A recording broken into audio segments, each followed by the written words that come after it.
ജലസേചനക്കുറവും മോഷണവും ഉൾപ്പെടെയുള്ള പ്രതിസന്ധികൾ മറികടന്ന് വിഷരഹിത പച്ചക്കറി കൃഷിയുടെ പറുദീസ ഒരുക്കുകയാണ് തൊഴിലുറപ്പ് തൊഴിലാളികൾ. ഓങ്ങല്ലൂർ പഞ്ചായത്തിലെ തൊഴിലുറപ്പ് തൊഴിലാളികളുടെ നേതൃത്വത്തിലാണ് പച്ചക്കറി കൃഷി നടത്തിയത്. സാധാരണ വഴിയരികിലെ കാട് വെട്ടുന്നതും തോട് വൃത്തിയാക്കുന്നതുമൊക്കെയായി തൊഴിൽ ദിനങ്ങൾ തള്ളി നീക്കുന്ന തൊഴിലുറപ്പ് തൊഴിലാളികളുടെ കണ്ണിനും മനസ്സിനും കുളിർമയായി പച്ചക്കറി കൃഷി വിളവെടുത്തപ്പോൾ 100 മേനിയാണ് ലഭിച്ചത്. കാരമണ്ണ കാരുണ്യ ലേബർ ഗ്രൂപ്പുകളുടെ നേതൃത്വത്തിൽ 2 ഏക്കർ സ്ഥലത്താണ് തൊഴിലുറപ്പ് തൊഴിലാളികൾ വിഷരഹിത പച്ചക്കറികൾ വിളയിച്ചെടുത്തത്. വെള്ളമില്ലാത്ത പ്രതിസന്ധിക്ക് പരിഹാരം കാണാൻ കൃഷിയിടത്തിൽ ചെറിയ കിണർ കുത്തിയാണിവർ ജലസേചനം നടത്തിയത്. വിളങ്ങി നിൽക്കുന്ന പച്ചക്കറികൾ സാമൂഹ്യവിരുദ്ധർ മോഷ്ടിക്കാൻ തുടങ്ങിയപ്പോൾ വലിയ വിഷമമുണ്ടായെങ്കിലും നല്ല വിളവ് ലഭിച്ചതിൽ സന്തോഷത്തിലാണിവർ.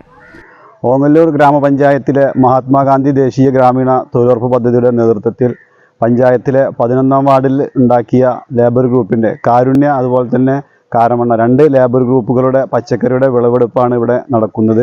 പഞ്ചായത്തിൽ ഇത്തരത്തിൽ ഏകദേശം 45ഓളം ലേബർ ഗ്രൂപ്പുകളാണ് തൊഴിലുറപ്പ് തൊഴിലാളികളുടെ നേതൃത്വത്തിൽ ഉണ്ടാക്കിയിട്ടുള്ളത്. എല്ലാ സ്ഥലത്തും നല്ല രീതിയിലുള്ള പച്ചക്കറിയുടെ വിളവെടുപ്പാണ് നടക്കുന്നത്. ഓരോ ഗ്രൂപ്പിലും 15,000 20,000 രൂപ വരെ പച്ചക്കറികൾ ഓരോ തൊഴിലാളികളും വിൽക്കുന്നവരെ സ്ഥിതിയുണ്ടായി. നമ്മുടെ നാട്ടിൽ ജൈവ പച്ചക്കറിയെ പ്രോത്സാഹിപ്പിക്കുന്നതിനും അതുപോലെ തന്നെ തൊഴിലുറപ്പ് തൊഴിലാളികൾക്ക് പുതിയ മേഖലയിൽ തൊഴിൽ കണ്ടെത്തുന്നതിനു വേണ്ടിയാണ് ഇത്തരത്തിലുള്ള ലേബർ ഗ്രൂപ്പുകളായി തിരിഞ്ഞുകൊണ്ട് പച്ചക്കറി കൃഷി നടക്കുന്നത്.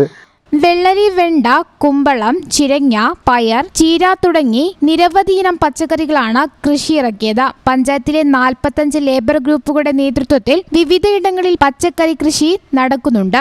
ഈ ചാനൽ ന്യൂസ് പട്ടാമ്പി. ഞങ്ങളെ പറ്റി നിങ്ങൾക്കല്ലേ കൂടുതൽ അറിയുന്നത്? പരിശുദ്ധിയുടെ സുവർണ പാരമ്പര്യം ഹയാത്ത് ഗോൾഡൻ ഡയമണ്ട്സ് വളാഞ്ചേരി.